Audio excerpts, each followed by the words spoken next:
आज तुम्ही हे सगळे जे पदार्थ ठेवलेले आहेत किंवा वेगवेगळ्या डाळी आहेत, काही भाज्या आहेत, याचं कारण आपल्याला माहिती असेल की आपलं महाराष्ट्रामध्ये अनेक जेल आहेत. त्या जेलमध्ये कैद्यांना अन्न पुरवठा करण्यासाठी विविध प्रकारचे टेंडर काढले जातात. त्यातली एक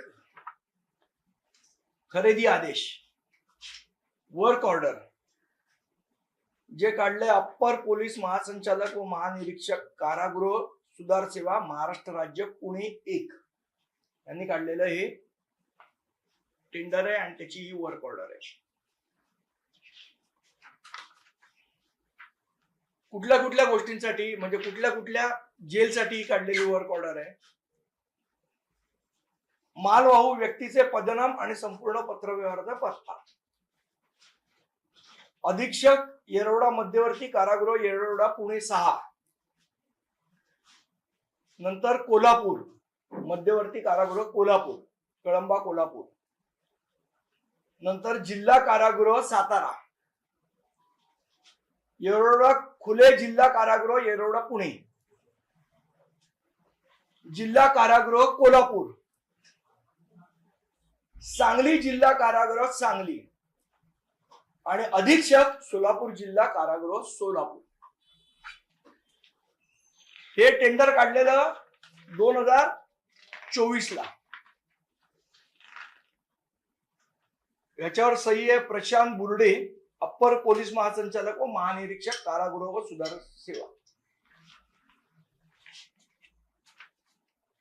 त्यातले काही पदार्थ मी आपल्या पुढे आणलेत आणि त्याचं हे बिल माझ्याकडे आहे, जे मी अगदी दादर मधलं एक लोकल स्टोअर आहे त्या लोकल स्टोअर मधून घेतलेलं आणि हे त्याचं बिल आहे.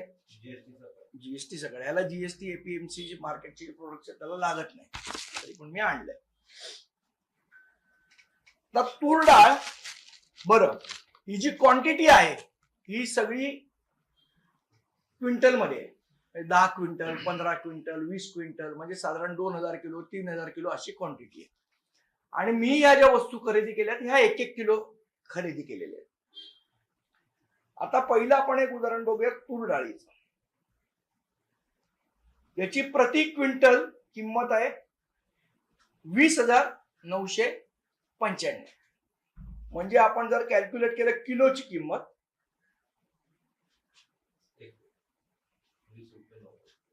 नाही,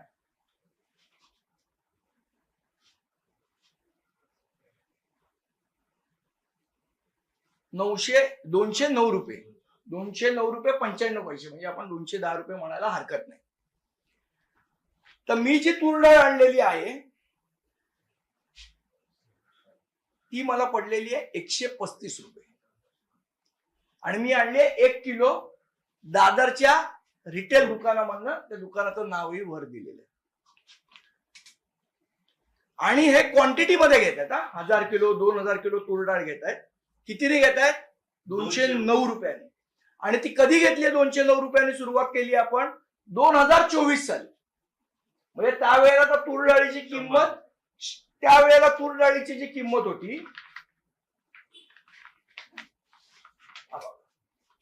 हा राज्य शासनाचा तक्ता आहे, ज्याच्या आपल्या कन्झ्युमर्स आहे, राज्य शासनाची जी वेबसाईट आहे त्या वेबसाईटवर तूर डाळीचे भाव लिहिलेले असतात. 2024 ला काय भाव होता हे तुम्हाला याच्यावर दिसेल.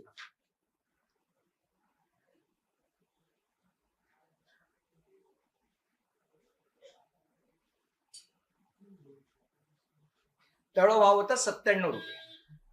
ज्यावेळेला 97 रुपये भाव होता, ही राज्य शासनाची वेबसाईट आहे, त्याच्यावरनं काढलेली प्रिंट आउट आहे. त्याच्यावर 2024 साली भाव होता 97 रुपये, जी आपण आज पण 209 रुपयाने घेतोय. आणि आजही त्याचा भाव 135 रुपये. दुसरी वस्तू आपण बघूया.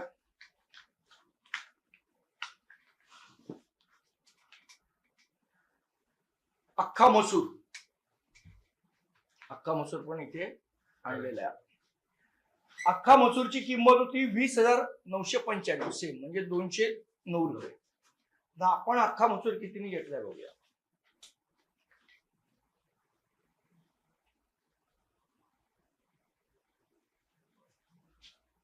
आपण घेतलाय 110 रुपयाने. हे त्याचं बिल अख्खा मसूरचं. सो जेल कारागृह खरेदी करताय 210 रुपयांनी, जे आपण 1 किलो विकत आणलंय 110 रुपये. 100 हा जवळजवळ दुप्पट झालं. माझं एवढंच म्हणणं आहे की जर जेल प्रशासन एवढ्या वस्तू एवढ्या महाग दराने का विकत घेते. अगदी आता साधं उदाहरण देतो मी, याच्यापेक्षा मोठं उदाहरण असू शकत नाही त्याचं. ही 2026 ची वर्क ऑर्डर आहे. म्हणजे कधीची? 26/5/2026 बरोबर, आत्ताची वर्क ऑर्डर. ही वर्क ऑर्डर परत पुन्हा त्या सेम लोकांची आहे, कोल्हापूर, सोलापूर आणि या लोकांची. याच्यामध्ये त्यांनी पालेभाज्यांची वर्क ऑर्डर काढली. एक तर मी स्वतः जेलमध्ये 4-5 दिवस, तुम्हाला माहिती आहे, विविध आंदोलनाच्या काळात राहिलेलो आहे. ज्या वस्तू जेलमध्ये दिल्याच जात नाही त्या वस्तूंचं पण टेंडर काढलेलं आहे. आता फॉर एक्झाम्पल,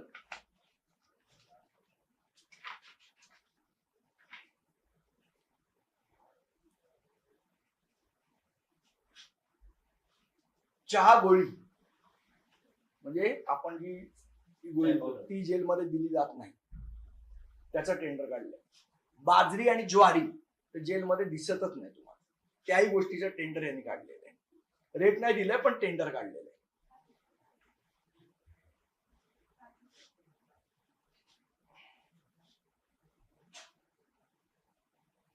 बरं, ह्या जे कडधान्य आहेत हे सोडून शेंगदाणा, बेसन या गोष्टींची टेंडर काढलेली, ज्या वस्तू जेलमध्ये मिळत नाही. आता तुम्हाला महत्वाचं सांगतो, इथे अंडीचं टेंडर काढलंय. अंडी एक नग घेतोय आपण 10 रुपये 70 पैसे. आज किती रुपये डझन आहेत अंडी? अंडी साधारण रिटेल मार्केटमध्ये 7 रुपयाला तुम्हाला मिळेल. तेच अंड 10 रुपये 70 पैशाला विकत घेते जेल प्रशासन. पण कैद्यांना जेलमध्ये अंडी दिली जात नाही, आहारामध्ये अंडी नाही. हे पाहिजे तर मीही सांगू शकतो खात्रीपूर्वक, आणि अगदी कन्फर्म करायचं तर संजय राऊत साहेबांना पण तुम्ही विचारू शकता, त्यांनाही अनुभव आहे 6 महिन्याचा. त्यामुळे या गोष्टी ज्या देतच नाही. हा, अंडी देतात कोणाला? जे कैदी पैसे भरून विकत घेतात त्यांना अंडी देतात, बाकीच्यांना देत नाही. म्हणजे तेही तुम्ही त्यांना महाग देताय. आता अगदी आपण साधं उदाहरण घेऊया. या उदाहरणामध्ये आज मी या दादर मार्केटमधनं बिलासकट 1 किलो कांदे आणि 1 किलो बटाटे आणले. बरं, जेलला जे कांदे आणि बटाटे लागतात ते 500 किलो, 600 किलो लागतात. मी आणला 1 किलो. 1 किलो मला पडले 30 रुपयांनी कांदा आणि 30 रुपयांनी बटाटा. अजून मी होलसेल मार्केटला गेलो तर कदाचित अजून कमी आहे. त्याचा रेट, कांदे आणि बटाट्याचा रेट, कांद्याचा रेट आहे 40 रुपये प्रति किलो, जेल प्रशासन विकत घेते.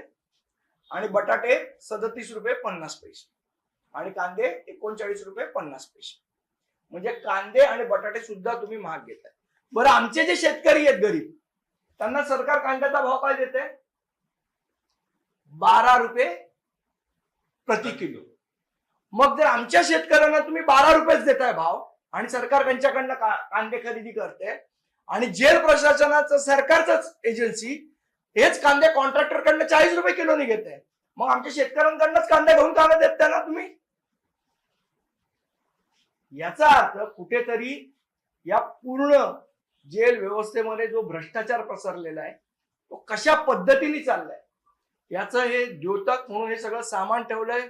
याचं हे बिल आहे, त्या दुकानाचं नाव आहे, तिथे जाऊन तुम्ही चेक करू शकता तुम्हाला या दराने मिळतात की नाही. हे दादर मार्केटच्या भाजी मार्केटचे जे व्यापारी आहेत त्यांचं बिल आहे, त्यांच्याकडनं कांदे, बटाटे आणि ही आता हिरवी मिरची 82 रुपये प्रति किलोनी आणली. शासन घ्यायचंय हिरवी मिरची, आपण कितीनी आणली आहे? ही 60 रुपये किलोनी आणली. बरं, आता हे जे मी जिन्नस आणलंय हे सर्वात चांगल्या क्वालिटीचं आहे. जेलमध्ये कुठल्या प्रतीचं जेवण दिलं जातं हे मला असं वाटतं सगळ्यांना माहिती आहे, निरीक्षकांना पण माहिती आहे आणि अधीक्षकांना पण माहिती आहे. त्यामुळे प्रचंड मोठा शेकडो कोटीचा भ्रष्टाचार हा जेल प्रशासन अन्न खरेदीमध्ये करतोय. कैद्यांच्या नावावर शेकडो कोटीचा भ्रष्टाचार चालू आहे. हे प्रकरण आपल्या पुढे मांडण्याचा उद्देश हाच की जे सरकार म्हणतं की आम्ही झिरो टॉलरन्स आहोत भ्रष्टाचाराच्या प्रती, आज त्यांच्या राज्यात एवढा मोठा भ्रष्टाचार होतोय. या लोकांवर तुम्ही काय कारवाई करणार आहात, यांना काय शिक्षा देणार आहात, याची चौकशी होणार आहे की नाही. ज्या जेल प्रशासनाने हे टेंडर मंजूर केलंय त्यांच्यावर काय बरं, याच्यामध्ये कुठेही लपवाछपी नाहीये. हे सगळे पदार्थ म्हणून मी आज विकत घेऊन याच्या बिला सकट आपल्या समोर दाखवतोय आणि हे जेल प्रशासनाचे दर आहेत ज्या दराने ते खरेदी करतायत.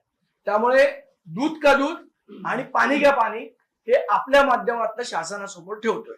बल्क क्वांटिटी मध्ये जर घ्यायचं झालं कुठलंच पदार्थ तर ते बाजारभावापेक्षा नेहमीच कमी किमतीमध्ये. आता हे जे मी पदार्थ आणले दादर मार्केट मधून आणले, उद्या जर मी हे पदार्थ क्वांटिटीमध्ये एपीएमसी मार्केटला गेलो वाशीला नवी मुंबईला तर मला असं वाटतं हे अजून कमी 15-20% कमी मिळतील.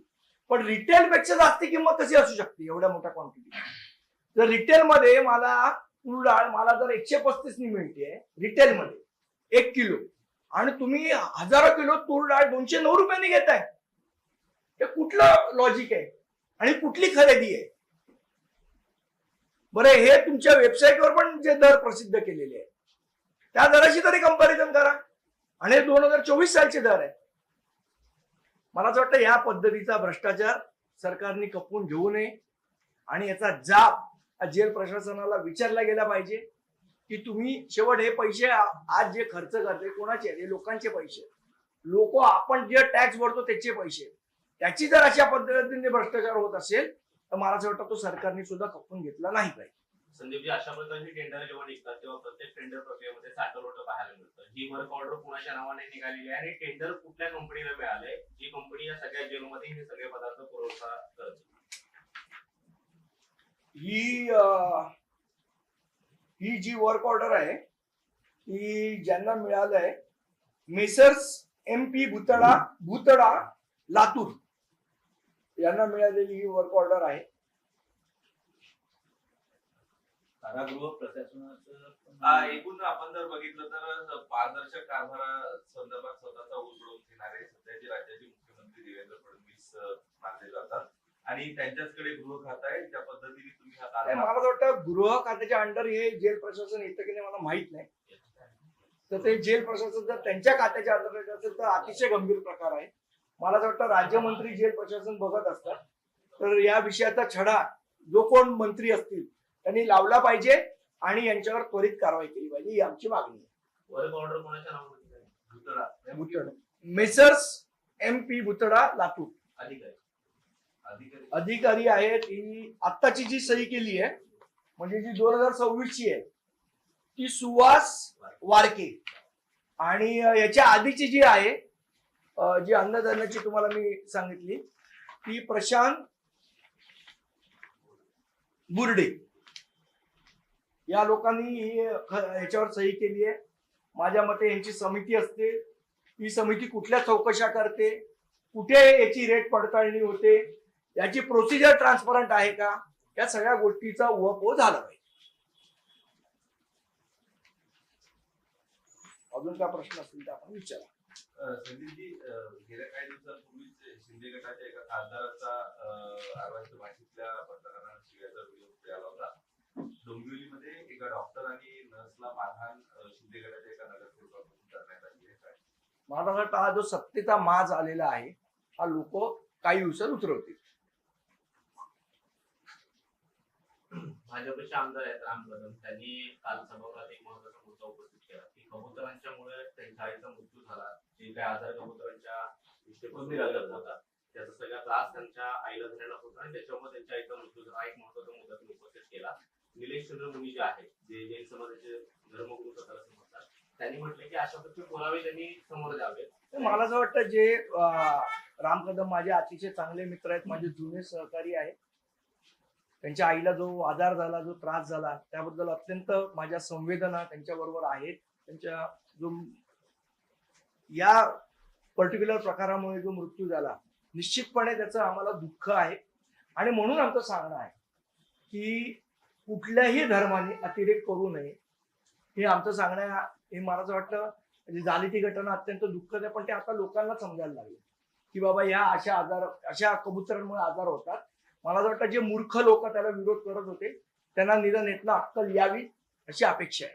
भाजपचे दुसरे नेते मंगलप्रभात लोढा या कबुतरांचा विषय जेव्हा मनसेने घेतलेला होता तेव्हा ते समर्थनार्थ नाही मंगल प्रभात लोढा आता त्यांच्या आमदाराचं तरी समजून नाही मला असं वाटतं बघा कोणाची आई जाणं, आमदार असो नाही तर सामान्य माणूस असो, हे दुःखद आहे. आणि अशा गोष्टींमुळे जाणं हे निश्चित वेदना प्रायच आहे.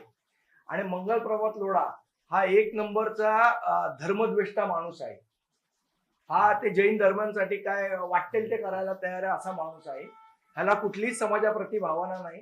हा फक्त तो जैन धर्मीयांचाच माणूस आहे आणि तो त्यांच्यासाठीच काम करतो. अशा माणसाला पक्षात ठेवायचं की नाही हे त्यांनी विचार केला पाहिजे.